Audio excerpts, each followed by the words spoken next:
할렐루야. 사랑하는 교스빌드 가족 여러분, 오늘도 주님 말씀으로 함께 하나님과 동행하며 또 그분의 사랑으로 하루를 시작하고 또 마무리하시는 모든 분들 되시기를 주님의 이름으로 축복합니다. 2024년 7월 10일 수요일입니다. 오늘 묵상 본문은 예레미야 31장 1절에서 9절까지의 말씀입니다. 여호와의 말씀이니라.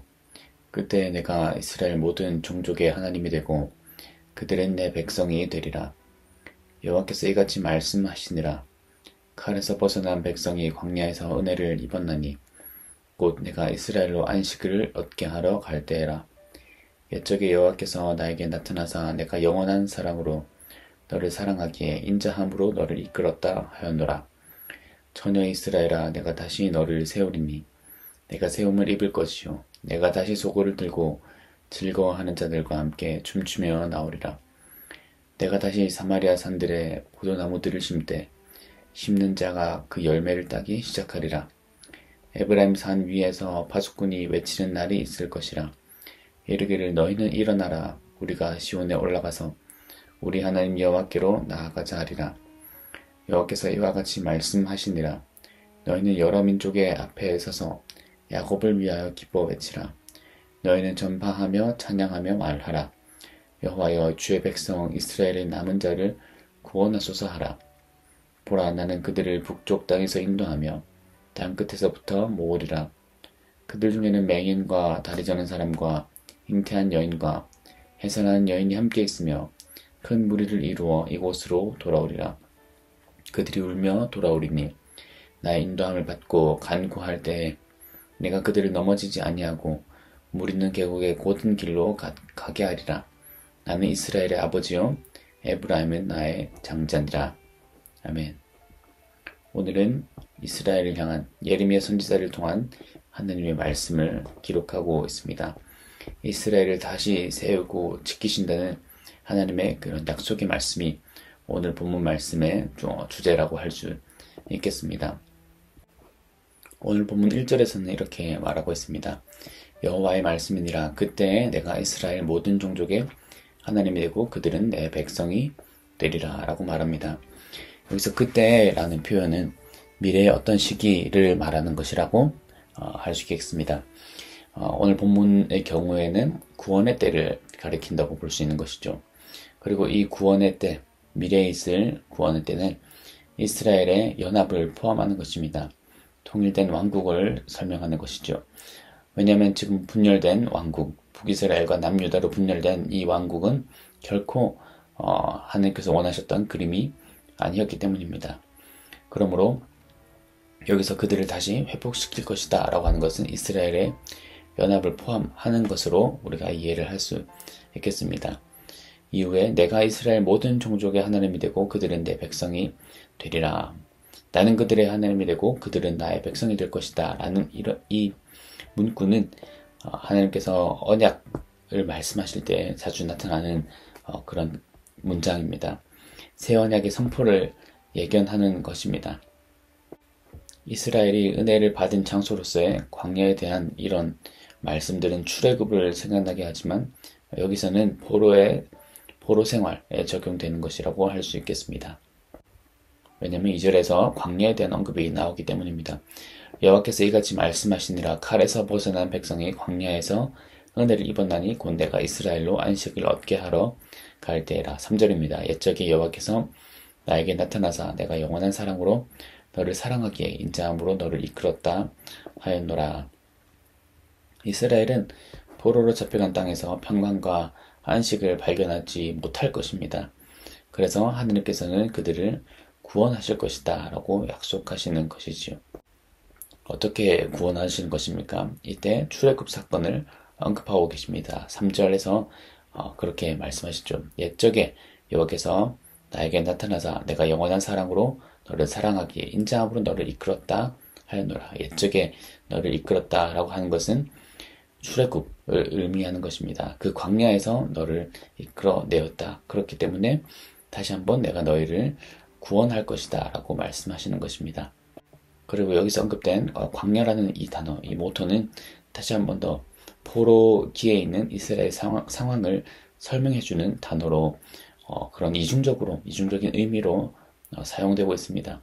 포로로 잡혀가는 포로 시대의 광야에서 자신의 백성들에게 말씀하시는 하나님이 지금 본문의 하나님이라고 할 수 있는 것입니다. 또한 이것은 동시에 과거 시내산에서 하나님이 이스라엘에게 나타나셨던 것, 이스라엘을 인도하셨던 것을 또한 생각나게 하는 것입니다. 하나님은 자신의 백성을 향한 영원한 사랑을 예레미야 선지자를 통하여서 지금 보여주시고 계신 겁니다. 과거의 사랑과 또한 미래에 있을 사랑을 연결하면서 그것을 동시에 보여주고 계신 것이죠. 영원한 사랑과 한결같은 이런 친절과 하나님의 구원의 약속은 계속되고 있습니다. 죄된 백성에게 미래가 있는 것은 하나님의 은혜와 사랑과 신실함에 의해서이라는 것을 우리는 오늘 본문 말씀을 통해서 알 수 있는 것이죠. 2절과 3절에서 보았듯이 방황하는 백성을 찾으시고 그들을 사랑의 줄로 자신에게 이끄시는 하나님이 바로 우리의 하나님이시기 때문입니다. 또 4절에서는 이렇게 말씀하십니다. 처녀 이스라엘아, 내가 다시 너를 세우리니 내가 세움을 입을 것이요 내가 다시 소고를 들고 즐거워하는 자들과 함께 춤추며 나오리라 라고 합니다. 이것은 출애굽기 15장 20절의 말씀을 생각나게 합니다. 이렇게 기록되어 있습니다. 아론의 누이 선지자 미리암이 손에 소고를 잡음에 모든 여인도 그를 따라 나오며 소고를 잡고 춤추니 라고 되어 있습니다. 방금 읽은 4절과 굉장히 비슷한 말씀이라고 볼 수 있는 것입니다. 출애굽기에서는 미리암과 모든 여인들이 홍해를 건넌 후에 소고를 지며 춤을 춥니다. 처녀로 언급된 이스라엘은 다시 신부와 같이 될 것이고 그들은 다시 신부와 같이 세워질 것입니다. 이것은 이스라엘이 자녀가 다시 있을 것을 의미하는 것입니다. 슬픔의 시기는 끝났고 번성과 번영의 시기가 회복의 시기가 시작된다는 것입니다. 뽑고 찢는 때도 끝나고 세우고 심는 때가 가까이 왔다라고 말하는 것이죠. 5절입니다. 내가 다시 사마리아 산들의 포도나무를 심되 심는 자가 그 열매를 따기 시작하리라. 뽑히는 때가 아니라 심는 때라고 말씀하십니다. 사마리아는 북왕국 북이스라엘의 수도입니다. 그래서 이 메시지는 우선 포로로 잡혀있는 북왕국에게 말해진 것입니다. 말해진 말씀입니다. 그러니 6절은 통일된 왕국이 하나님께서 원하시는 그림이며 남유다도 또한 이 그림에 포함되어 있다는 것을 정확하게 말해주고 있습니다. 6절 말씀을 읽어드립니다. 에브라임 산 위에서 파수꾼이 외치는 날이 있을 것이라. 에르길 너희는 일어나라. 우리가 시온에 올라가서 우리 하나님 여호와께로 나아가자 하리라. 좋은 땅은 구원의 약속의 일부입니다. 이것은 약속의 땅에 받을 복이 심판 후에 다시 백성들에게 주어질 것이라는 것을 말해주고 있는 것이죠. 이것은 오직 하나님의 은혜에 의해서 주어질 것입니다. 7절부터 9절까지의 메시지 또한 이사야 선지자에 의해서 선포된 이사야 40장에 선포된 말씀과 비슷합니다. 하나님이 자기 백성을 포로에서 다시 데려오실 것이고 하나님은 그것을 가장 약한 자를 돌보는 아버지와 같이 사랑으로 품고 그 이스라엘을 다시 회복시킬 것이다 라고 말씀하시는 것입니다. 그러므로 오늘 본문에서 우리가 얻을 수 있는 교훈은 무엇입니까? 하나님이 사랑의 하나님이라는 것입니다.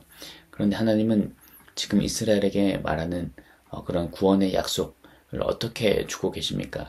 그 방법이 어떻게 되고 있습니까? 그것은 바로 이전의 일을 기억하는 것입니다. 이전의 광야, 이스라엘이 겪었던 그 출애굽의 광야에서 하나님께서 그들을 건지셨던 것처럼 그들이 미래에 있을 하나님의 구원 또한 그것을 근거로 이스라엘 백성들이 하나님의 구원을 바라볼 수 있게 하시는 것입니다. 이전의 일들을 기억하라. 옛적 일들을 기억하라. 광야에서 그 출애굽, 애굽의 광야에서 너희를 구원하였던 하나님을 기억하라. 그것과 같이 하나님께서 미래에 너희들을 포로에서 구원시키실 것이다 라고 말씀을 하시는 것이죠. 그러므로 우리도 하나님의 사랑을 어떻게 우리가 확신할 수 있습니까? 어떻게 우리가 하나님의 사랑을 믿고 의지하고 또 앞길을 미래를 나아갈 수 있는 것입니까? 우리에게 행하셨던 일들을 기억하는 것입니다. 과거에 행하셨던 하나님의 은혜를, 하나님의 사랑을 기억함으로써 우리가 미래에도 하나님께서 신실하게 또 그대로 우리를 인도하실 것이라는 약속을 믿을 수 있는 것이죠.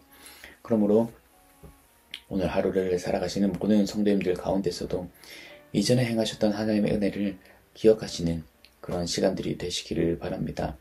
이전의 은혜를 기억하는 것은 단순히 과거를 회상하고 기억하는 것에 그치는 것이 아니라 미래로 나아갈 수 있는 원동력과 발판이 되는 것입니다. 미래에 행하신 하나님의 은혜를 기대하고 소망하는 믿음이 되는 것이죠. 그 믿음의 자양분이 되어주는 것이 바로 이전에 우리가 받았던 은혜들을 기억하는 것입니다. 그러므로 우리가 이전에 받았던 은혜를 기억함으로써 다시 한 번 더 오늘 하루 또 우리의 앞날을 내일과 모레와 또 1년 뒤와 5년 뒤와 10년 뒤를 하나님께 맡기는 우리 모든 성도님들 되시기를 주님의 이름으로 축복합니다. 기도하겠습니다. 하나님 감사합니다. 오늘도 이스라엘을 향한 하나님의 말씀을 통하여서 우리에게 말씀하여 주시니 감사드립니다. 주님은 신실하시고 사랑이 깊으신 하나님이십니다. 이스라엘 백성들을 출애굽하신 것처럼 그들 또한 포로에서 구원하실 것이라는 메시지를 우리를 향하여서도 또 적용시켜 주시니 감사합니다. 우리가 하나님의 사랑을 믿고 또 나아가는 데 있어서 과거에 행하셨던 하나님의 일들을 기억할 수 있는 은혜가 있게 하여 주시옵소서. 과거의 일들을, 과거의 은혜들을 기억함으로써 그것이 미래를 향한 자양분이 되고 또 발판이 되는 그런 시간들이 될 수 있도록 주님, 우리가 주님의 은혜를 더욱더 깊이 묵상하며 기억하는 오늘 하루가 되게 하여 주시옵소서. 감사드리며 예수 그리스도의 이름으로 기도드렸습니다. 아멘.